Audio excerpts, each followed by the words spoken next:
Buscando la verdad y abogando por la unidad nacional en pro de la paz y la seguridad en el Ecuador, queremos dar la bienvenida al primer invitado a la revista Opinión Democracia, el ingeniero Rodrigo Gómez de la Torre. Él es un hombre vinculado al agro, fue presidente de la Cámara de Agricultura de la primera zona, vinculado al sector empresarial. Y lo hemos invitado para analizar, siempre seguimos sus análisis también, respecto de la sequía y lo que está ocurriendo con la producción en el agro.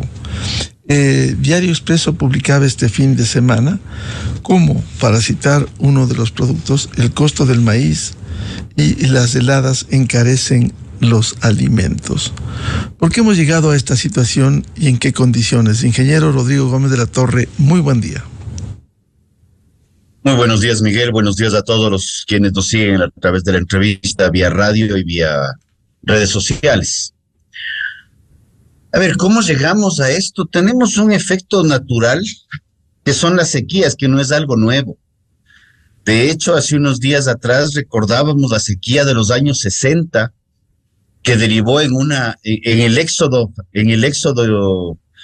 de la provincia de Loja hacia otras provincias. También recordábamos la sequía del año 76, y así esto de aquí ha sido cíclico a lo largo de la historia. ¿Qué es lo que estamos viendo? Más bien es que cada vez el clima se vuelve más agresivo en términos de lluvias. Cuando llueve parecería que se va a caer el cielo y que no va a parar nunca. Y cuando hay sequías, estas son cada vez más intensas y a la vez son un poco más largas y más extensas. No solo intensas, sino también extensas.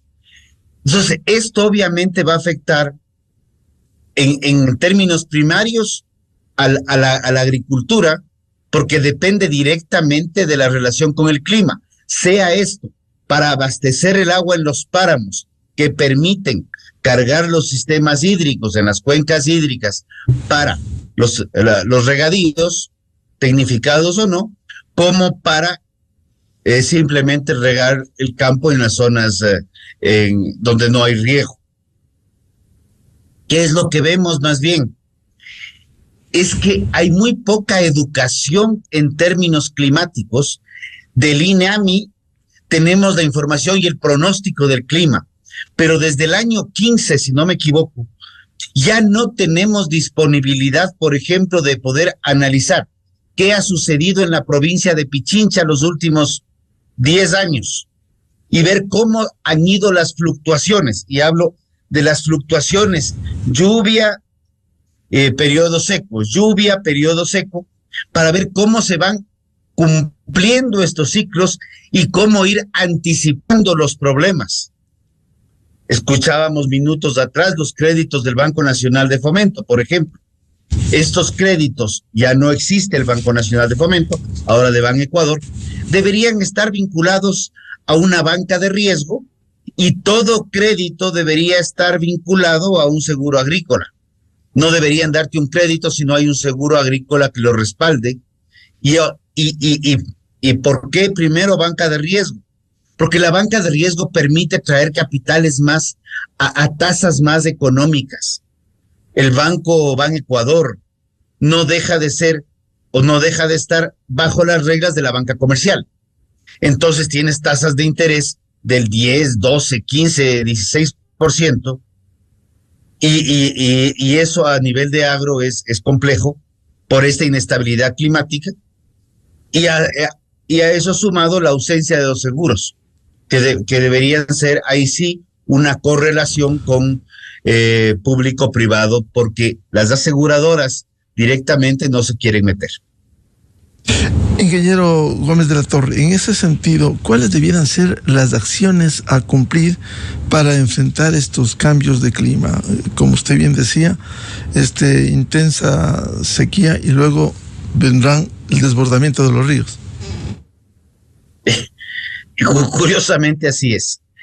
Creo que la primera intención de esto es educación, Miguel. Información y educación. Dos aspectos fundamentales. Porque así como vemos la sequía y vivimos la sequía en el campo, también vemos la sequía en lo que son las cuencas de generación de energía eléctrica. Todo lo que es la cuenca oriental, llámese Toachi Pilatón con caudales a la baja, Agoyán con caudales a la baja. Y vemos la situación del tren Mazar, Paute, Sopladora, que está en condiciones críticas, o sea, a 9 metros de condición crítica, y ya nos anticiparon que está perdiéndose 1 metro de agua por día. Entonces, ¿qué se debe hacer? Igual que para el agro, educación y prevención, información. Entonces, esa es la parte que nosotros vemos ausente, como que con la educación no se ganan votos, parecería, y con la información menos, porque es parte de las responsabilidades del Estado. Y ahora te digo porque en términos personales he ido al INAMI a buscar información y lo hice para buscar los términos de cómo podría haber una correlación de un potencial niño que íbamos a tener el año pasado, cuál era la correlación entre el niño de la costa y las condiciones climáticas de la sierra, pero realmente no tuve mayor suerte más allá de un estudio que salió y que no me dio mayor data. Vemos que Perú la tiene, vemos que Colombia tiene información. Colombia te anticipa y te dice, en el caso de energía, ¿te voy a seguir vendiendo energía o no te voy a seguir vendiendo energía? En función de lo que yo preveo que voy a tener en los embalses de las hidroeléctricas, que es la única forma de, en cierta medida, generar un ahorro hídrico. En el campo, la situación es similar a través de grandes, medianos o pequeños reservorios, de acuerdo a las capacidades de inversión que tenga el productor. Porque en lo que es riego y sistemas multipropósito hemos visto los de la costa con algunos importantes sobreprecios, algunos que han funcionado más, otros que han funcionado menos, pero para la sierra, salvo el proyecto histórico del Cayambe Pedro Moncayo, que por ahí anda y todavía están viendo cómo hacerle que funcione bien, el resto no existe en condiciones de sierra, con excepción, y aquí casi cometo el error de no mencionarlo, con excepción de lo que se hizo años atrás en la provincia de Tungurahua, que fue un trabajo conjunto, público, privado, comunitario, para enseñar a sembrar, cosechar y utilizar agua en una provincia tradicionalmente muy seca. Y creo que esos son aspectos que hay que reconocer y ponerlos sobre la palestra como un ejemplo para el resto del país. No hay que irse a Israel, no hay que irse a ninguna otra parte del mundo. Aquí, como diríamos, desde Quito o desde Pichincha, aquí abajito nomás, podemos ir a ver cómo funcionan cosas y cómo la educación y el trabajo conjunto entre el público y el privado da resultado. Y comunitario, ¿no? El comunitario no deja de ser privado. Ingeniero Rodrigo Gómez de la Torre, ¿y qué hacer frente a estos daños que se ha irrogado en esta sequía, cuando el propio Ministerio de Agricultura ha reconocido que hay cultivos parcialmente afectados, más de 6,000 hectáreas en estas condiciones, que de alguna manera encarece los precios en el mercado de los productos agropecuarios?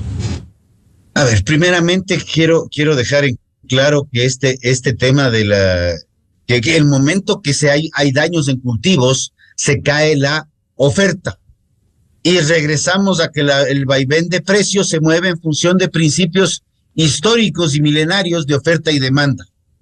Cuando hay más oferta, bajan los precios; cuando hay menos oferta, suben los precios. ¿Qué debe hacerse? Yo creo que debemos comenzar a hacer educación, porque en este instante tratar de regresar y mitigar un seguro sobre el cual nunca se financió, por ejemplo, es muy complicado en un estado carente de recursos. Entonces sí deberíamos pensar, como regreso al tema del seguro agrícola, para todos. Obviamente el privado tiene que aportar, no es cuestión de que Taita Estado de haciendo todo, pero sí hay que buscar mecanismos de darle facilidades a esos productores con respecto, si tuvieron créditos, cómo refinanciar esos créditos; si no tuvieron créditos, cómo darles créditos a tasas manejables, porque no es solamente el recuperar lo perdido, sino también poder reiniciar, digamos, un nuevo ciclo productivo para poder recuperarse en el tiempo. Entonces ahí es donde viene la importancia de un crédito barato, un crédito oportuno, y donde ahí sí llamo la atención. O sea, yo creo que la situación ejecutivo, legislativo, pueden llevarse bien, pueden llevarse mal, pero no es competencia para los ecuatorianos cuál sea el vaivén de la politiquería del momento. Lo que nos importa a los ecuatorianos es cómo tenemos leyes que nos permiten un desarrollo sostenido en el tiempo. Y creo que por ahí va el tema.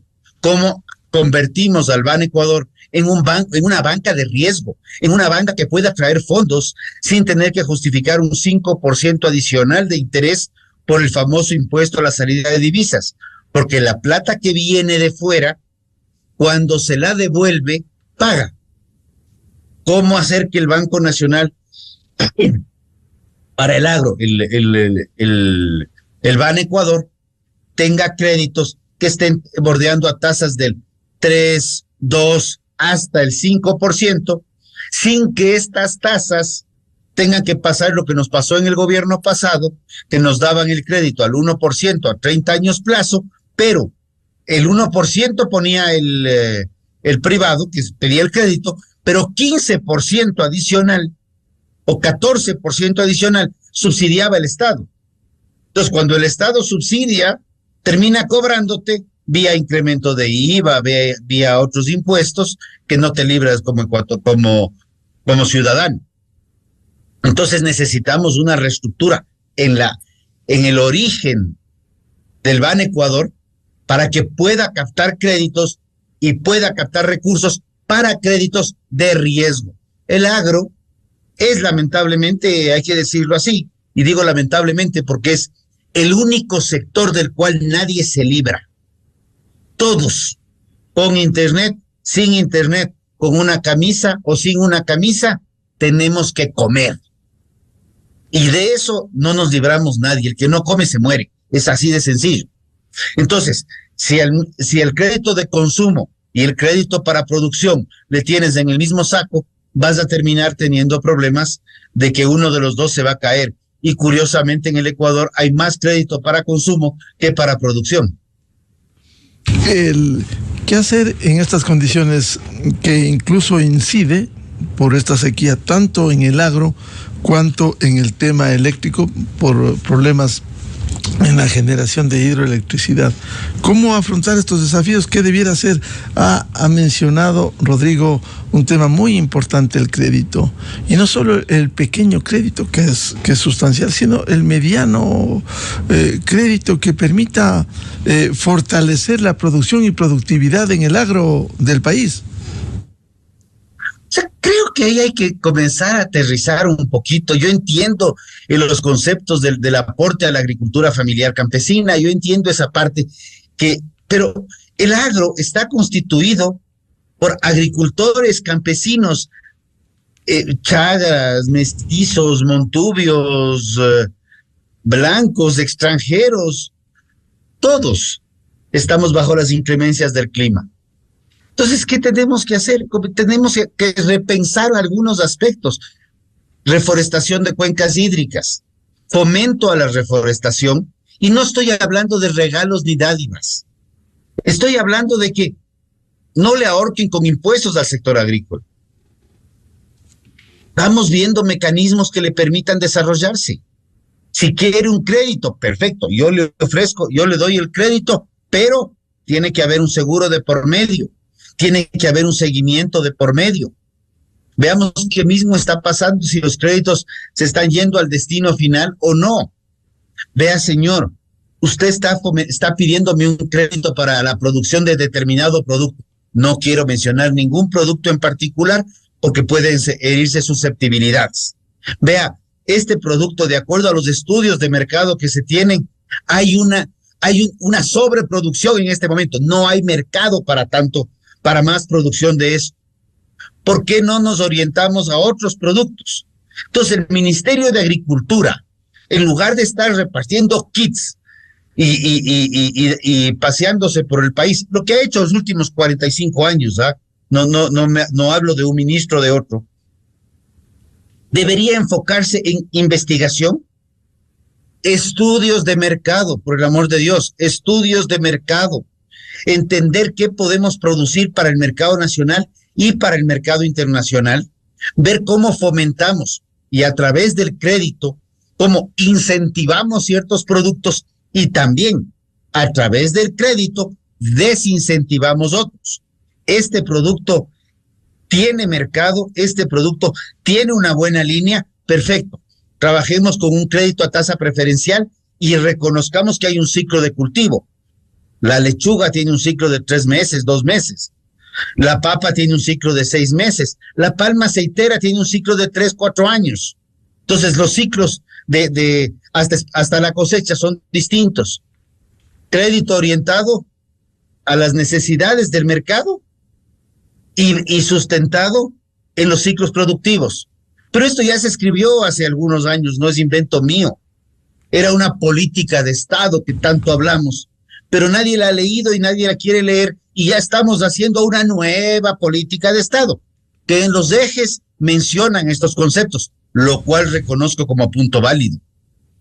Pero también tenemos que reconocer que o nos orientamos a los mercados o vamos a seguir sembrando lo mismo para llegar al mismo problema del mercado, que nadie compra, que hay demanda o que no hay demanda y luego regresamos a la pérdida. Y los estados tienen que sostenerse no solamente a través de impuestos, sino también, así como nosotros en el agro buscamos la eficiencia en nuestros cultivos, los gobiernos también tienen que pensar en ser eficientes para no vivir de los contribuyentes o ahorcando a los contribuyentes. ¿Cuál debe ser el papel del Estado, el papel del Ministerio de Agricultura que debiera tener mayor relevancia? Como decía, el tema del INIAP, fomentar estudios en el INIAP, coordinar de manera adecuada con el Ministerio de la Producción para ver en el INIAP investigación para el desarrollo productivo, mejores variedades más productivas, variedades más innovadoras. Coordinar con el Ministerio de la Producción, porque está más cerca de los mercados, no solo nacionales, sino internacionales. Entonces decir, ok, esta variedad de papa tiene estos usos, enseñarnos los usos, y ese es otro tema importante, los usos de cada uno de los productos. Un ejemplo interesante fue el de la quinoa en el Perú. En el año 2012, si no me falla la memoria, se lanzó un libro de cómo consumir quinoa, el libro de la quinoa, 3 idiomas, 400 recetas de cómo usar la quinoa. Y luego comenzaron a sembrar. Primero fueron creando demanda de un producto de altísimo valor nutricional, un superfood, y luego se pusieron a sembrar. Aquí usualmente hacemos al revés. Primero sembramos, entregamos crédito barato y subsidiado. Ese es un tema, como ya lo expliqué, complejo, porque igual terminamos pagando la tasa completa, pero para sembrar, pero no hay un fomento al consumo o a los mercados. Y no digo que el Estado tiene que hacerlo todo. Ejemplo interesantísimo. Luego de varios años de trabajo e insistencia entre sector privado y sector público, se abrió el mercado de la carne para Emiratos Árabes Unidos. Claro, ya se cumplieron los protocolos estatales, las agencias de regulación zoosanitario pues se pusieron de acuerdo, llegaron a qué tipo de exigencias nos va a exigir Emiratos Árabes Unidos. Ahora viene la parte del privado. El Estado cumplió su lado en coordinación con el privado. El privado es el que le dice, vamos a abrir mercado en tal parte porque ya hice un estudio y sí hay cómo hacerlo. Entonces el Estado se pone a trabajar de manera articulada y llegamos a abrir mercado. ¿Cuál es el siguiente paso? Que el privado se ponga de acuerdo entre los demás privados, ahí hablo en cantidad de gente, para armar una carga que permita enviar animales, en este caso son animales vivos, a Emiratos Árabes. Ellos tienen ciertos protocolos de faenamiento muy propios de ellos, entonces prefieren hacerlo así. Misma situación, envío de cerdo a Vietnam. No fue que el Estado decidió que quería hacerlo, fue el privado el que encontró el mercado y se pusieron a trabajar en los protocolos por detrás. El tema del pollo hacia Centroamérica, la misma situación. Podríamos recordar la historia de la familia Noboa Naranjo, que actualmente está en el poder, el nieto, de cómo, habiendo identificado un requerimiento de mercado a nivel mundial, regresó al Ecuador y comenzó a abrir mercados hacia el mundo en lo que fue banano y fue el boom bananero de los años 60 del siglo pasado. Camarón, flores, pitahaya, con frutas y conservas, brócoli, y así podríamos enumerar un sinnúmero de productos y que han ido creciendo y han ido saliendo adelante. Cuando hay una articulación, primero el privado identificando qué mercados puede lanzarse y a su vez ahí se van a cumplir los protocolos zoo y fitosanitarios.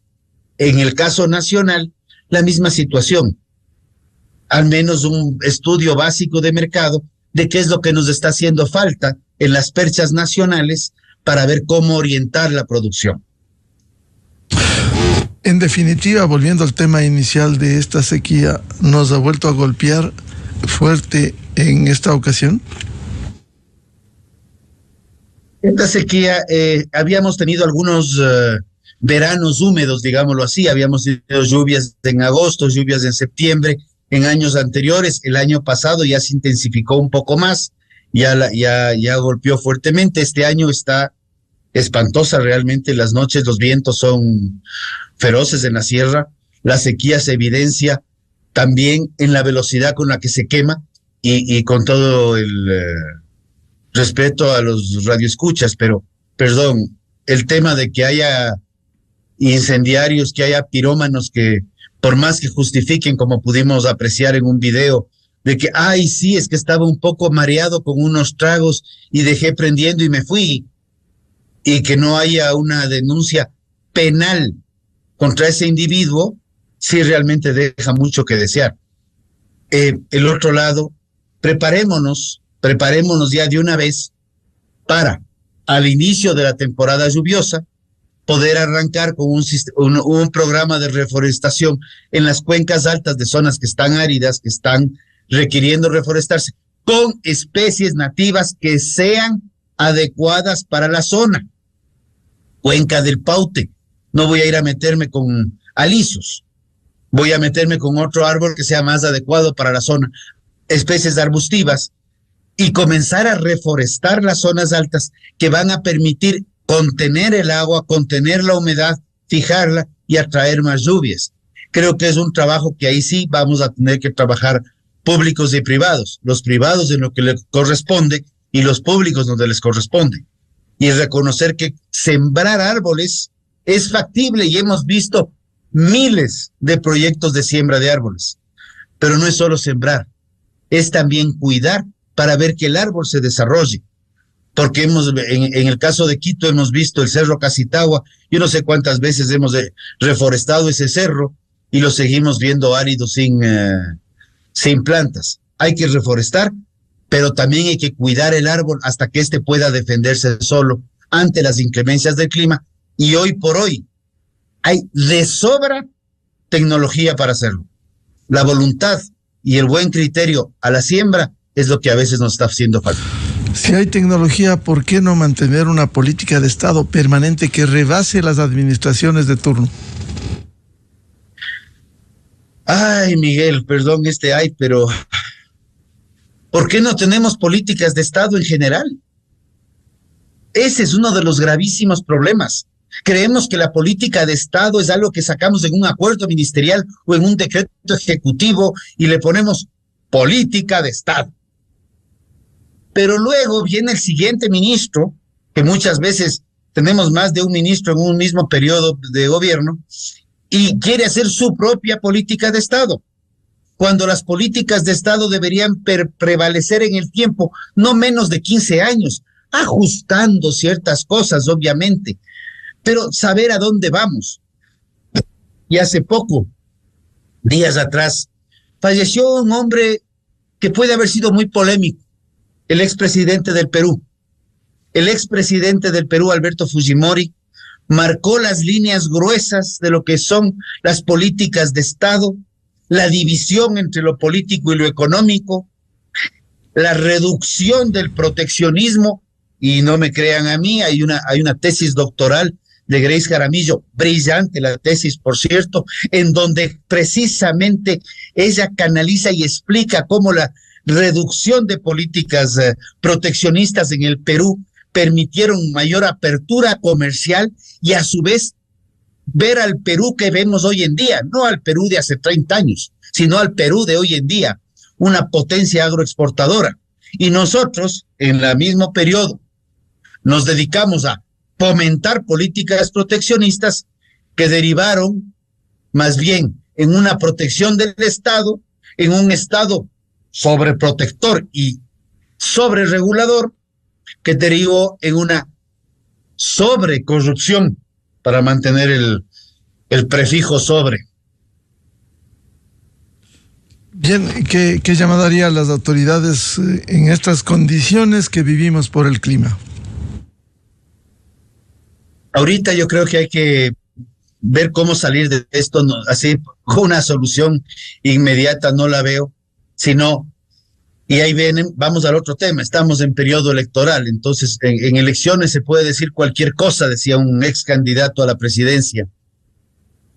Yo creo que más bien comencemos a pensar en políticas de Estado y en políticas de mediano y largo plazo, no solamente ponerlas a un debate público a través de páginas web, sino realmente ir estructurando qué es lo bueno que han venido de otros gobiernos, qué es lo que debemos fomentar y que esta política nueva que se está haciendo pues sea algo que prevalezca en el tiempo y no sea algo que solamente sea para llenar un espacio de participación ciudadana en un periodo electoral.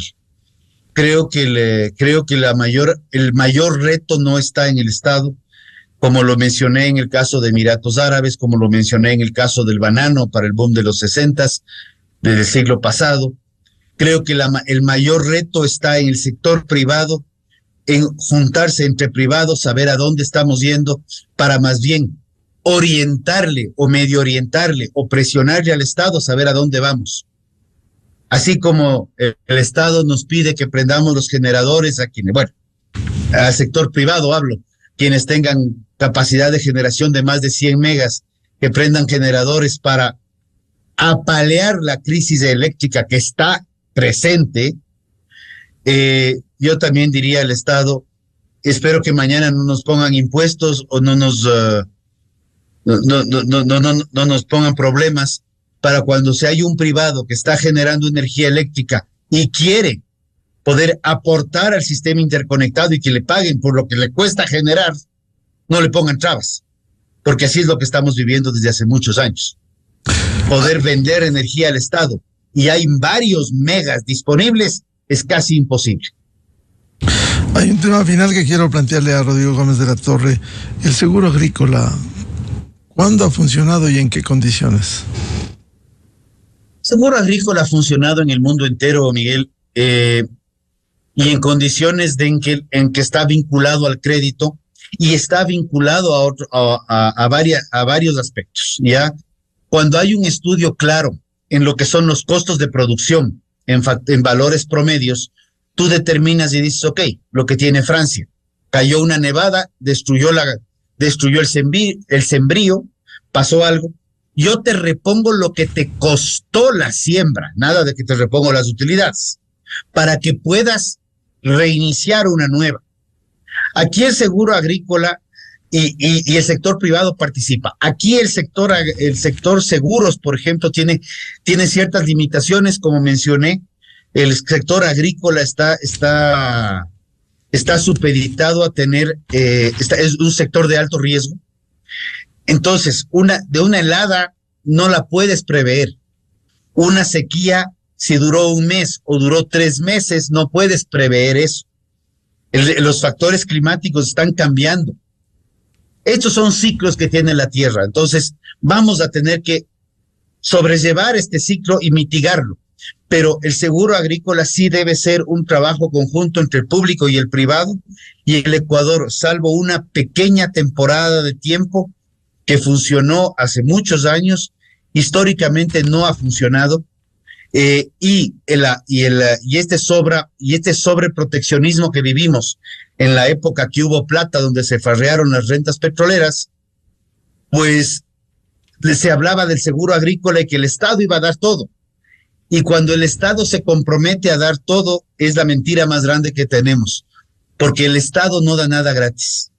Todo lo que el Estado te da, el Estado te lo cobra, directa o indirectamente. Entonces, el seguro agrícola, primero tendríamos que vincularlo, como lo mencioné, a un crédito.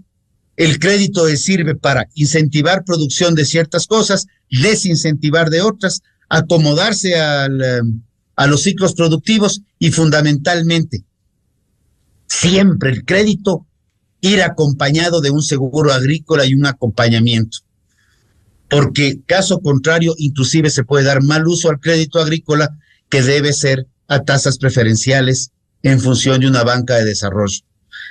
La Junta de Regulación y Control Económico y Financiero, esta superjunta que se creó en la famosa ley orgánica del 2014, debería poder traer capitales de riesgo para el Ecuador, autorizar sin que se les grave con el famoso 5% del ISD, y poniendo salvedades para canalizar crédito para el sector productivo, particularmente agropecuario. Bien, muchas gracias. Como siempre, la atención al ingeniero Rodrigo Gómez de la Torre, expresidente de la Cámara de Agricultura de la Primera Zona, y también un empresario y un agricultor. Rodrigo, muy amable para volver a poner en escena estos problemas del agroecuatoriano. Muy buen día. Muchísimas gracias, Miguel, y siempre un placer. Saludos. Muy bien, 7:16 en el territorio continental ecuatoriano. Vamos a una pausa y ya volvemos. Tenemos previsto analizar precisamente la crisis eléctrica, el corte de este miércoles de 8 horas y también las alternativas frente a la crisis que se vive en medio de esta sequía. Previsto diálogo con la presidenta de la Cámara de Comercio de Quito, Mónica Heller. Desde 1984 con Gonzalo Rosero, la revista de opinión Democracia. Siempre líderes, siempre confiables. Enseguida regresa Miguel Rivadeneira.